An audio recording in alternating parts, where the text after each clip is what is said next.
Hello everyone. In this video we will continue with chapter number 1 of class 6th mathematics. ਜਿੱਦਾਂ ਕਿ ਆਪਾਂ first question ਉਦੋਂ solve ਕਰ ਚੁੱਕੇ ਸੀ, ਠੀਕ ਹੈ, ਜਿਹੜੀ ਆਪਾਂ ਕੱਲ ਵੀਡੀਓਜ਼ ਪਾਈਆਂ ਸੀ। ਤੇ ਹੁਣ ਅੱਜ ਆਪਾਂ ਕਰਾਂਗੇ ਸੈਕਿੰਡ ਕੁਐਸਚਨ, ਠੀਕ ਹੈ। ਫਰਸਟ ਕੁਐਸਚਨ ਦੇ ਵਿੱਚ ਆਪਾਂ ਬੱਸ ਵਾਲਾ ਕੁਐਸਚਨ ਸੌਰਟ ਆਊਟ ਕੀਤਾ ਸੀ, ਉਹਦੇ ਵਿੱਚ ਆਪਾਂ ਡਿਸਟੈਂਸ ਬਾਰੇ ਗੱਲ ਕੀਤੀ ਸੀ। ਬਟ ਅੱਜ ਕੁਐਸਚਨ ਹੈ ਆਪਣੇ ਕੋਲ ਇੱਕ, ਦੈਟ ਇਜ਼ ਰਮਨ ਸ਼ੌਪਕੀਪਰ ਹੈ, ਠੀਕ ਹੈ। ਉਹਦਾ ਦੋ ਟੇਬਲਸ ਦਿੱਤੇ ਗਏ ਆਪਾਂ ਨੂੰ ਕਿ ਐਪਲਸ ਉਹ ਕਿੰਨੇ ਦੀ ਸੈਲ ਕਰਦਾ, ਔਰੇਂਜਸ ਕਿੰਨਾ ਸੈਲ ਕਰਦਾ, combs, toothbrush, pencils, notebook and soap cakes. ਪਰ ਆਈਟਮ ਵੀ ਆਪਾਂ ਨੂੰ ਦਿੱਤਾ ਹੋਇਆ ਡਾਟਾ, ਦੈਟ ਇਜ਼ ਯੋਰ, ਇੱਥੇ ਦੇਖੋ ਧਿਆਨ ਨਾਲ, ਆਪਾਂ ਨੂੰ ਪਰ ਆਈਟਮ ਦਿੱਤਾ ਹੋਇਆ ਕਿ ਕਿੰਨਾ ਰੁਪੀਜ਼ ਦਾ ਪਰ ਪੈਂਦਾ ਪਿਆ 1, ਠੀਕ ਹੈ। ਸਿੰਗਲ ਪੀਸ ਕਿੰਨੇ ਦਾ ਪੈਂਦਾ ਪਿਆ, ਐਪਲ ਐਂਡ ਔਰੇਂਜਸ ਕੇਜੀਸ ਦੇ ਵਿੱਚ, ਬਾਕੀ ਸਾਰੇ ਪਰ ਇੱਕ ਸਿੰਗਲ ਆਈਟਮ ਕਿੰਨੇ ਦੀ ਪੈਂਦੀ ਪਈ। ਤੇ ਦਾ sales during the last year, ਪੂਰੇ ਸਾਲ ਦੇ ਵਿੱਚ ਪਿਛਲੇ ਸਾਲ ਉਹਨੇ ਕਿੰਨੀ ਸੈਲ ਕੀਤਾ ਆ ਆਪਣੀ। ਜਿੱਦਾਂ ਐਪਲਸ ਉਹਨੇ 2457 ਕੀਤਾ, 3004 ਕੇਜੀਸ ਔਰੇਂਜਸ ਕੀਤੇ, 22760 ਕੌਮਸ ਕੀਤੇ। ਇੱਦਾਂ ਤੁਹਾਨੂੰ ਹੋਰ ਡਾਟਾ ਦਿੱਤਾ ਗਿਆ। ਪਰ ਥੱਲੇ ਆਪਾਂ ਨੂੰ ਕੁਝ ਕੁਐਸਚਨਸ ਪੁੱਛੇ ਗਏ, ਉਹਨਾਂ ਬਾਰੇ ਹੁਣ ਡਿਸਕਸ ਕਰਦੇ ਹਾਂ। Can you find the total weight of apples and oranges Raman sold last year. ਹੁਣ ਆਪਾਂ ਫਾਈਂਡ ਆਊਟ ਕਰਨਾ ਕਿ total weight apples and oranges ਦੋਨਾਂ ਨੂੰ ਮਿਲਾ ਕੇ ਉਹਨੇ ਕਿੰਨੇ ਸੈਲ ਕੀਤੇ ਸੀ, ਠੀਕ ਹੈ। ਪਹਿਲਾਂ ਆਪਾਂ ਟੇਬਲ ਤੋਂ ਦੇਖਦੇ ਹਾਂ ਕਿ ਉਹਨਾਂ ਨੇ ਐਪਲ ਕਿੰਨੇ ਸੈਲ ਕੀਤੇ ਲਾਸਟ ਈਅਰ ਦੇ ਵਿੱਚ। ਤੁਹਾਡੇ ਸਾਹਮਣੇ ਤੁਹਾਨੂੰ ਵੈਲਿਊ ਦਿੱਤੀ ਗਈ ਹੈ 2457, ਦੈਟ ਇਜ਼ 2457 kg, ਠੀਕ ਹੈ। ਔਰੇਂਜਸ ਕਿੰਨੇ ਸੈਲ ਕੀਤੇ 3004 kg, okay. Therefore total weight will be, दोनों प्लस कर देंगे आप, दोनों मिला के 2457 प्लस 3004, दोनों करते हैं प्लस। इतने देखते हैं आप करके इन्होंने plus 2457 3004, that mean 7 + 4 that is equals to 11, ठीक है। इतने आ गया अपने तो 5 + 1 that is equals to 6, 4 + 0 that will be 4, इतने आ गया 2 + 3 इज इक्वल्स टू 5, ठीक है। आ गया अपने तो 5461, ठीक है kg टोटल वेट ने सैल किया। थले भी ये वैल्यू तुहाडे आंसर दे विच भी वही होनी सी, ठीक है। होप सो तुहानूं समझ आ चुका होगा। हुण आपां चलदे हां सैकेंड क्वेश्चन दे उपर। सैकेंड क्वेश्चन की है अपने तो, दैट इज योर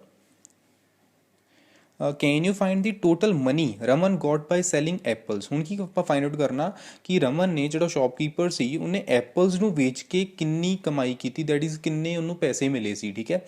ਪਹਿਲੀ ਚੀਜ਼, ਦੋ ਚੀਜ਼ਾਂ ਆਪਾਂ ਨੂੰ ਇਹਦੇ ਵਿੱਚ ਦੇਖਣੀਆਂ ਪੈਣੇ, ਦੋਨੇ ਟੇਬਲਸ ਦੇ ਉੱਪਰ ਧਿਆਨ ਦੇਵਾਂਗੇ ਆਪਾਂ।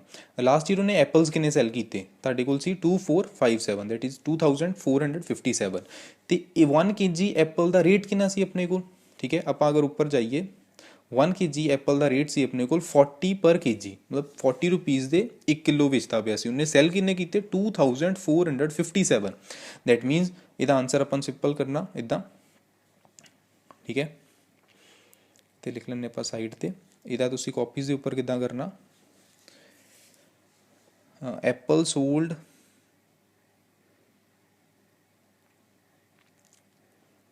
ਲਾਸਟ ਈਅਰ, ਠੀਕ ਹੈ। ਕਿੰਨੇ ਸੀ ਤੁਹਾਡੇ ਕੋਲ 2457, ਠੀਕ ਹੈ kg, okay 2457 kg। Apple cost of apple that is per kg या 1 kg, per kg लिख लेने, that is more appropriate, per kg that is ₹40 rupees ਦੇ 1 ਕਿਲੋ ਵੇਚਦਾ ਪਿਆ ਸੀ ਉਹ, ਠੀਕ ਹੈ। ਹੁਣ ਆਪਾਂ ਮਲਟੀਪਲਾਈ ਕਰ ਦਿੰਦੇ ਇਹਨੂੰ ਸਿੱਧਾ ਹੀ, 2457 ਉਹਨੇ ਲਾਸਟ ਈਅਰ ਪੂਰੇ ਐਪਲਸ ਵੇਚੇ, 1 ਕਿਲੋ ਕਿੰਨੇ ਵੇਚਦਾ ਪਿਆ ਸੀ 40 ਰੁਪੀਜ਼ ਦੇ, ਤੇ 2457 ਕਿੰਨੇ ਦੇ ਵੇਚੇ ਹੋਣਗੇ, ਦੋਨੋਂ ਮਲਟੀਪਲਾਈ ਕਰ ਦਿੰਦੇ, ਈਜ਼ੀ।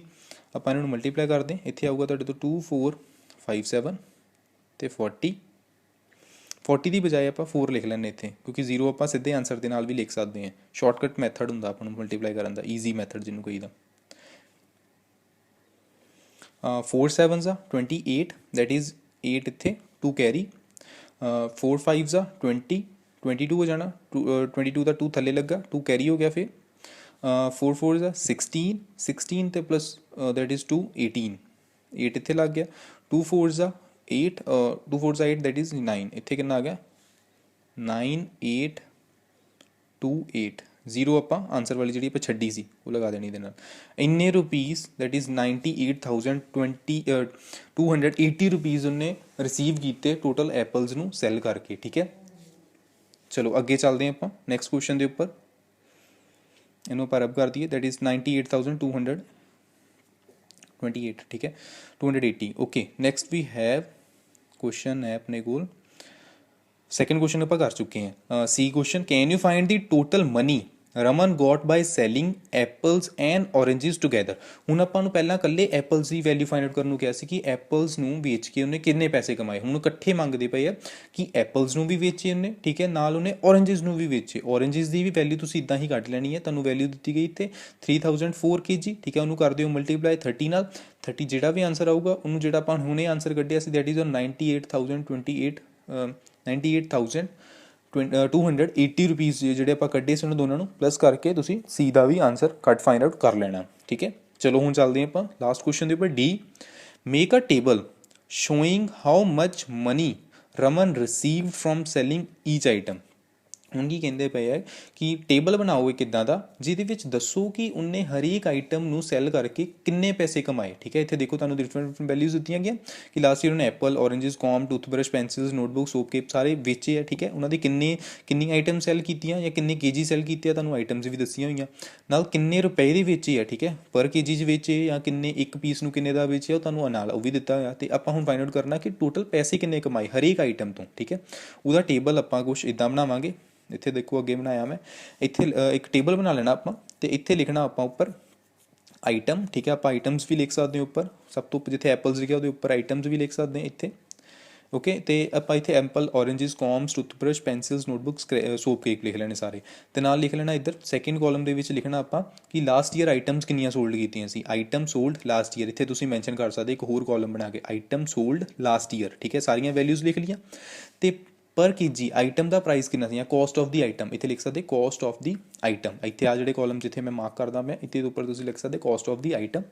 ਇੱਥੇ ਤੁਸੀਂ 40, 33 ਸਾਰਾ ਉਹ ਵੈਲਿਊਜ਼ ਲਿਖ ਲੈਣੀਆਂ। ਹੁਣ ਕੀ ਕਰਨਾ, ਸਿੰਪਲੀ ਮਲਟੀਪਲਾਈ ਕਰ ਦੇਣਾ ਸਾਰਿਆਂ ਨੂੰ। 2457 ਮਲਟੀਪਲਾਈ ਬਾਈ 40, ਇਹਦਾ ਆਂਸਰ ਆਪਾਂ ਹੁਣੇ ਫਾਈਂਡ ਆਊਟ ਕੀਤਾ ਸੀ, ਦੈਟ ਵਾਜ਼ ਯੋਰ 98,280, ਠੀਕ ਹੈ। ਇੱਦਾਂ ਹੀ ਆਪਾਂ ਨੈਕਸਟ ਵੈਲਿਊਜ਼ ਨੂੰ ਫਾਈਂਡ ਆਊਟ ਕਰ ਲੈਂਦੇ ਹਾਂ, ਸਾਰੀਆਂ ਨੂੰ ਮਲਟੀਪਲਾਈ ਕਰਕੇ ਲਿਖ ਦਿੰਦਾ। ਤੁਸੀਂ ਇਹਨੂੰ ਟੇਬਲ ਨੂੰ ਖੁਦ ਬਣਾਉਣਾ ਆਪਣੀ ਨੋਟਬੁੱਕ ਦੇ ਉੱਪਰ ਅਤੇ ਕੰਪਲੀਟ ਕਰਨਾ ਇਹਨੂੰ, ਠੀਕ ਹੈ। ਮੈਂ ਵੈਲਿਊਜ਼ ਨੂੰ ਲਿਖ ਦਿੰਦਾ ਹੈ, ਓਕੇ। ਹੁਣ ਜਿੱਦਾਂ ਕਿ ਮੈਂ ਸਾਰੀਆਂ ਵੈਲਿਊਜ਼ ਤੁਹਾਡੇ ਸਾਹਮਣੇ ਲਿਖ ਦਿੱਤੀਆਂ ਹੈ ਮਲਟੀਪਲਾਈ ਕਰਕੇ, ਠੀਕ ਹੈ। ਇਹਨਾਂ ਨੂੰ ਆਪਾਂ ਦੇਖਣਾ ਹੁਣ ਕਿ ਕਿਹੜੀ ਸਭ ਤੋਂ ਜ਼ਿਆਦਾ ਵੈਲਿਊ ਅਤੇ ਕਿਹੜੀ ਸਭ ਤੋਂ ਘੱਟ ਹੈ। ਪਹਿਲੀ ਗੱਲ ਤਾਂ ਇਹਨਾਂ ਨੂੰ ਆਪਾਂ ਮੈਂਸ਼ਨ ਕਰੀਏ ਉਸ ਫਾਰਮ ਦੇ ਵਿੱਚ ਇੰਡੀਅਨ ਨੰਬਰ ਸਿਸਟਮ ਦੇ ਵਿੱਚ, ਠੀਕ ਹੈ। ਆਪਾਂ ਕੋਮਾਸ ਲਗਾਈਏ, ਕੋਮਾਸ ਨੂੰ ਆਪਾਂ ਨੂੰ ਈਜ਼ੀ ਹੋ ਜਾਣਾ ਵੈਲਿਊਜ਼ ਦੇਖਣੀ। ਇੱਥੇ ਆਪਾਂ ਨਾਲ ਕੋਮਾ ਆਉਣਾ ਇੱਕ, ਠੀਕ ਹੈ, ਇੱਕ ਇੱਥੇ ਆਉਣਾ ਆਪਣੇ ਕੋਲ ਕੋਮਾ, ਇੱਕ ਇੱਥੇ ਆਊਗਾ, ਦੈਨ ਵੀ ਇੱਥੇ ਕੋਮਾ ਆਊਗਾ ਅਤੇ ਦੈਨ ਇੱਥੇ ਆਊਗਾ, ਦੈਨ ਵੀ ਹੈਵ ਇੱਥੇ here and here, there comes and there comes, okay. ਹੁਣ ਆਪਾਂ ਧਿਆਨ ਨਾਲ ਦੇਖ ਸਕਦੇ ਹਾਂ ਕਿ ਸਭ ਤੋਂ ਜ਼ਿਆਦਾ ਵੈਲਿਊ ਕਿਹੜੀ ਹੁੰਦੀ ਪਈ ਹੈ ਆਪਣੇ ਤੋਂ, ਦਿਸ ਵਨ 2,53,670 ਤੁਹਾਡੇ ਸਾਹਮਣੇ ਵੈਲਿਊ ਆ ਦੇਖੋ, ਠੀਕ ਹੈ। ਉਤੋਂ ਘੱਟ ਵੈਲਿਊ ਕਿਹੜੀ ਹੈ ਤੁਹਾਡੇ ਕੋਲ ਆ ਵਾਲੀ ਹੈ 2,40,012 ਰੁਪੀਜ਼, ਇਹ ਵਾਲੀ ਵੈਲਿਊ ਹੁੰਦੀ ਪਈ ਹੈ। ਅਤੇ ਉਤੋਂ ਘੱਟ ਵੈਲਿਊਜ਼ ਕਿਹੜੀ ਹੁੰਦੀ ਪਈ ਹੈ 1,60,040, ਉਤੋਂ ਘੱਟ ਇਹ ਵਾਲੀ ਵੈਲਿਊ ਹੈ। ਅਤੇ ਇੱਦਾਂ ਹੀ ਤੁਸੀਂ ਹੋਰ ਥੱਲੇ ਦੇਖ ਸਕਦੇ ਤਾਂ ਉਤੋਂ ਘੱਟ ਇਹ ਵਾਲੀ ਹੈ 98,000 ਵਾਲੀ, ਉਸ ਤੋਂ ਬਾਅਦ 90,000 ਵਾਲੀ ਵੈਲਿਊ, ਅਤੇ ਬਾਅਦ ਵਿੱਚ 68,000 ਵਾਲੀ ਵੈਲਿਊ, ਅਤੇ ਬਾਅਦ ਵਿੱਚ 38,000 ਵਾਲੀ। ਹੋਪ ਸੋ ਤੁਹਾਨੂੰ ਈਜ਼ੀਲੀ ਸਮਝ ਆਉਂਦਾ ਪਿਆ ਹੈ ਵਟ ਆਈ ਐਮ ਸੇਇੰਗ, ਠੀਕ ਹੈ। ਕੁਛ ਨਹੀਂ ਕਰਨਾ, ਟੇਬਲ ਬਣਾਉਣਾ, ਮਲਟੀਪਲਾਈ ਕਰਨਾ, ਹਰੇਕ ਵੈਲਿਊ ਹਰੇਕ ਆਈਟਮ ਦੀ ਵੈਲਿਊ ਕੱਢਣੀ, ਰੁਪੀਜ਼ ਕਿੰਨੇ ਰਿਸੀਵ ਕੀਤੇ ਸੀ ਉਹਨੂੰ ਮਲਟੀਪਲਾਈ ਕਰਕੇ, ਠੀਕ ਹੈ। ਉਹਨੇ ਬਾਅਦ ਵਿੱਚ ਆਪਾਂ ਇੱਥੇ ਤੱਕ ਕਰ ਲਿਆ ਸੀ ਕੁਐਸਚਨ। ਈਚ ਆਈਟਮ ਆਪਾਂ ਟੇਬਲ ਬਣਾ ਚੁੱਕੇ। ਅਰੇਂਜ ਦਾ entries amount of money received in descending order, descending order ਦੇ ਵਿੱਚ ਕਰ ਦੇਣਾ ਇਹਨੂੰ। ਡਿਸੈਂਡਿੰਗ ਆਰਡਰ ਦੇ ਵਿੱਚ ਕਰਨ ਲਈ ਕੀ ਕਰਨਾ ਦੇਖੋ ਧਿਆਨ ਨਾਲ। ਸਭ ਤੋਂ ਜ਼ਿਆਦਾ ਵੈਲਿਊ ਕਿਹੜੀ ਸੀ ਆਪਣੇ ਤੋਂ, ਦੈਟ ਇਜ਼ ਯੋਰ ਟੁੱਥਬਰਸ਼ ਦੀ, ਠੀਕ ਹੈ। ਓਪਨ ਹੋ ਜਾ, okay. Toothbrush that is your 2,53,670, 2,53,760, less that is greater than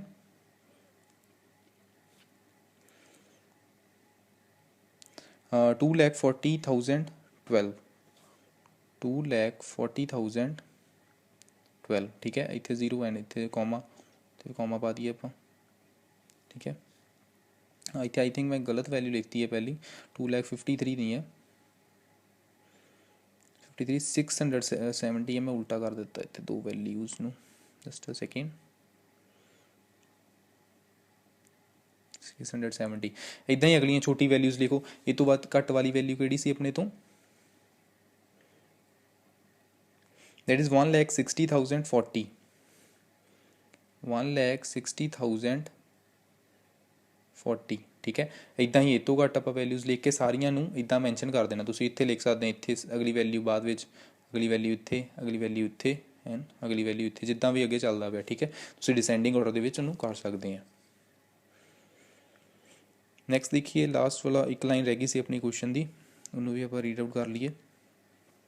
then next ਵੀ ਹੈ ਡਿਸੈਂਡਿੰਗ ਆਰਡਰ ਦੇ ਵਿੱਚ ਆਪਾਂ ਕਰਤਾ, find the item which brought him the highest amount, how much is this amount. ਠੀਕ ਹੈ, ਹੁਣ ਦੱਸਣਾ ਆ ਕਿ ਸਭ ਤੋਂ ਜ਼ਿਆਦਾ ਐਕਸਪੈਂਸਿਵ ਜਾਂ ਹਾਈਐਸਟ ਆਈਟਮ ਕਿਹੜੀ ਸੀ। ਠੀਕ ਹੈ, ਜਿੰਨੇ ਪੈਸੇ ਇਹਨਾਂ ਨੂੰ ਦਿੱਤੇ ਹੈ ਜਾਂ ਇਨਕਮ ਦਿੱਤੀ ਹੈ ਸਭ ਤੋਂ ਜ਼ਿਆਦਾ, ਦੈਟ ਇਜ਼ ਯੋਰ ਟੂਥਬ੍ਰਸ਼ ਸੀ ਆਪਣੇ ਕੋਲ 25,000 ਵਾਲੀ।